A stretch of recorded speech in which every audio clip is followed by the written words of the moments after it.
स्वागत है। अभी हम पदार्थ की संरचना के बारे में पिछली बार पढ़े थे, जिसमें कि परमाणु, अणु, तत्व, यौगिक और मिश्रण कैसे तैयार होते हैं, पदार्थ के कितनी अवस्थाएं होती हैं, जैसे ठोस, द्रव और गैस, और पदार्थ का शुद्धतम रूप जो होता है तत्व, उसके बारे में पढ़े थे। अब हम तत्वों के संकेत के बारे में जानते हैं।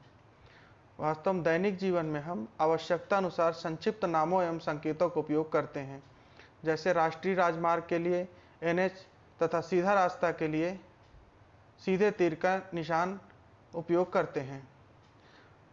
अब तक हम ये जानते हैं कि 114 तत्व या उनसे बने लाखों यौगिक ज्ञात हो चुके हैं। हर बार उनके बारे में बताते समय उनका पूरा नाम लेना सुविधाजनक नहीं होता है, इसलिए वैज्ञानिक इन तत्वों तथा इनसे बने यौगिकों को प्रदर्शित करने के लिए भी संकेतों तथा संकेतों के समूहों का उपयोग करते हैं। यह संकेत अंतरराष्ट्रीय स्तर पर मान्य है। वर्तमान में स्वीडन के वैज्ञानिक जे बर्जेलियस द्वारा दिए गए सरल संकेतों का उपयोग तत्वों को व्यक्त करने के हेतु किया जाता है।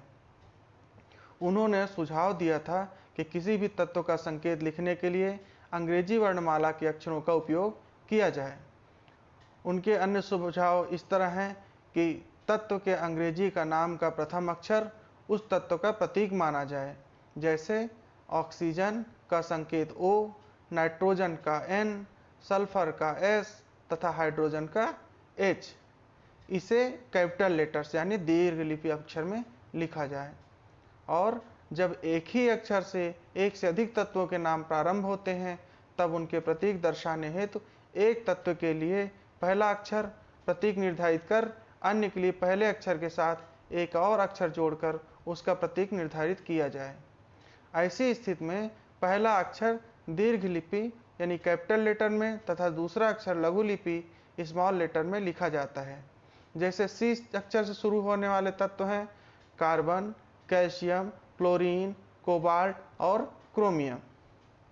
यहाँ कार्बन को संकेत C से, कैल्शियम के लिए प्रथम अक्षर C के साथ स्मॉल में A को लिखा जाता है। इसी तरह कैल्शियम के लिए Ca, इसी प्रकार क्लोरीन के लिए Cl, कोबाल्ट के लिए Co तथा क्रोमियम का Cr लिखा जाता है। कुछ तत्वों के संकेत इस तरह हैं, ये बगल में दिखाया जा रहा है। इसमें एल्युमिनियम है, आर्गन है, boron, fluorine, helium, iodine, magnesium, manganese, neon, phosphorus, silicon, गंधक यानी सल्फर, जस्ता मतलब जिंक। इसमें हम ध्यान से देखेंगे तो इनके संकेत सामने लिखे हुए हैं कि एक ही अक्षर वाले हैं तो उनके से दूसरे अक्षर को कैसे स्मॉल लेटर में और पहले अक्षर को कैपिटल लेटर में लिखा गया है। कुछ तत्वों के नाम उनके ग्रीक एवं लैटिन नामों पर आधारित हुए। जैसे सोडियम का नाम SO न होकर Na है, क्योंकि उसे लैटिन नाम नेट्रियम कहा जाता है। इसी प्रकार कुछ ये बगल में दिख रहा है, उस हिसाब से जैसे पोटेशियम को कैलियम कहा जाता है इसलिए K से, चांदी यानी सिल्वर को अर्जेंटियम कहा जाता है इसलिए Ag से, लोहा यानी आयरन को फेरम कहा जाता है इसलिए Fe से, तांबा को कॉपर को क्यूप्रम कहा जाता है इसलिए Cu से, टिन को स्टेनम कहा जाता है इसलिए Sn से, सोना यानी गोल्ड को ऑरम कहा जाता है इसलिए Au से, सीसा लेड को प्लम्बम कहा जाता है इसलिए Pb से, पारा मर्क्यूरी को हाइड्रोजियम कहा जाता है इसलिए Hg से, एंटीमनी को स्टीबियम नाम है इसलिए Sb से। तो इस तरह हमने देखा कि जो लैटिन नाम होता है उसके आधार पर इनके संकेतों का निर्धारण किया गया है। फिर आता है सूत्र। संकेत के द्वारा हमें किसी तत्व के एक परमाणु की जबकि सूत्र के द्वारा किसी तत्व अथवा यौगिक के एक अणु में उपस्थित परमाणुओं की संख्या की जानकारी मिलती है। सूत्र लिखने के लिए अणु में उपस्थित तत्वों के संकेत के पीछे पादांक में उसके परमाणुओं की संख्या लिखी जाती है।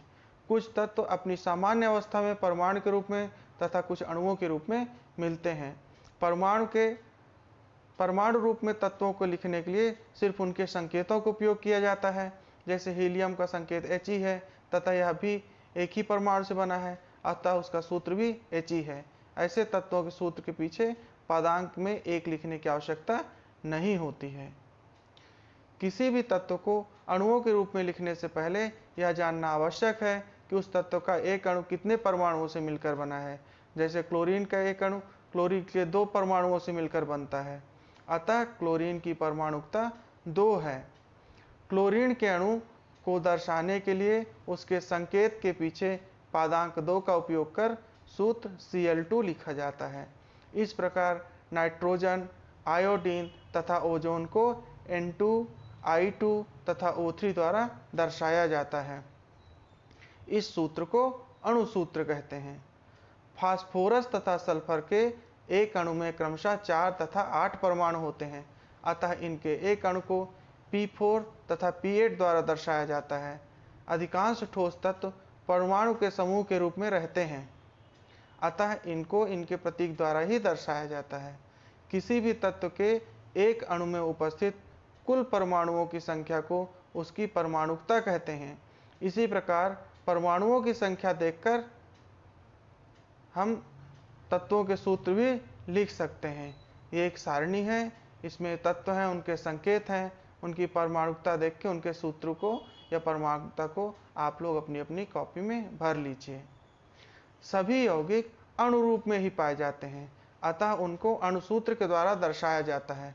हमें ज्ञात है कि यौगिक 2 या 2 से अधिक तत्वों के निश्चित अनुपात में मिलकर बने होते हैं, अतः उसका अणुसूत्र लिखने से पहले यह जानना आवश्यक है कि यौगिक किन किन तत्वों से बना है तथा उसमें इन तत्वों के कितने परमाणु उपस्थित हैं। इसे पानी के उदाहरण द्वारा समझ सकते हैं। एक अणु जो है हाइड्रोजन के 2 एवं ऑक्सीजन के 1 परमाणु के संयोग से बनता है, अतः इसका अणुसूत्र H2O लिखा जाता है। इसी प्रकार कार्बन डाइऑक्साइड का एक अणु कार्बन के 1 तथा ऑक्सीजन के 2 परमाणुओं से मिलकर बनता है, इसका अणुसूत्र CO2 है। अमोनिया का एक अणु नाइट्रोजन के 1 परमाणु एवं हाइड्रोजन के 3 परमाणुओं से मिलकर बनता है, अतः इसका अणुसूत्र NH3 लिखा जाता है। ये बगल में एक सारणी में फिर से दिखा रहा हूँ, इसको आप लोग देखिए और कौन सा तत्व किससे बना हुआ है और उसकी परमाणुओं की संख्या कितनी है इसमें बताया गया है। जैसे लिखा है कि सल्फर डाइऑक्साइड में सल्फर में परमाणुओं की संख्या सल्फर की 1 है और ऑक्सीजन की 2 है, इसलिए SO2। इसी तरह सल्फ्यूरिक अम्ल, नाइट्रिक अम्ल, सोडियम हाइड्रोक्साइड, हाइड्रोक्लोरिक अम्ल, अमोनियम क्लोराइड, सोडियम बाइकार्बोनेट, इन सब का आप लोग अपने से बनाने का प्रयास करें। तत्व या यौगिक के एक से अधिक अणुओं तथा किसी तत्व के एक से अधिक परमाणुओं को व्यक्त करने के लिए अणुसूत्र या परमाणु के संकेत के पहले वह संख्या लिखी जाती है। यदि हम 2NH4Cl लिखते हैं तो उसका अर्थ है NH4Cl के 2 अणुओं से है। 2O2 का अर्थ है ऑक्सीजन के 2 अणु तथा 2Ca का अर्थ है कैल्शियम के 2 परमाणु हैं। जानते हैं कि समीकरण क्या होता है।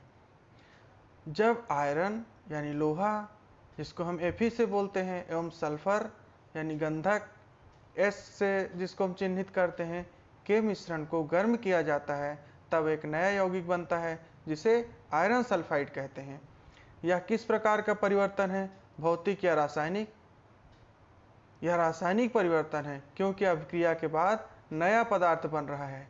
इस क्रिया को संकेतों एवं सूत्रों के माध्यम से, ये जैसे हमने दिखाया है, इस तरह लिखा जाता है कि फेरस प्लस सल्फर मिलके फेरस आयरन सल्फाइड यानी आयरन प्लस सल्फर मिलके आयरन सल्फाइड बनाए हैं। यहाँ पर जो 2 तत्व आपस में मिल रहे हैं उनको हम धन चिन्ह से जोड़ेंगे और एक तीर की दिशा में उस क्रिया की दिशा को दिखाएंगे। फिर है जैसे कोयला हवा की ऑक्सीजन से क्रिया करके कार्बन डाइऑक्साइड बनाता है, यानी कार्बन और ऑक्सीजन मिलकर क्या बना रहे हैं, कार्बन डाइऑक्साइड। रासायनिक अपक्रिया को संकेतों एवं रासायनिक सूत्रों के माध्यम से दर्शाने वाले समीकरण को रासायनिक समीकरण कहते हैं। किसी रासायनिक समीकरण में तीर के चिन्ह के बाईं ओर के पदार्थ अर्थात जो क्रिया में भाग ले रहे हैं अभिकारक कहलाते हैं। तीर के दाहिनी ओर के पदार्थ अर्थात बनने वाले पदार्थ जो उत्पाद या क्रियाफल होते हैं उन्हें हम उत्पाद या क्रियाफल कहते हैं।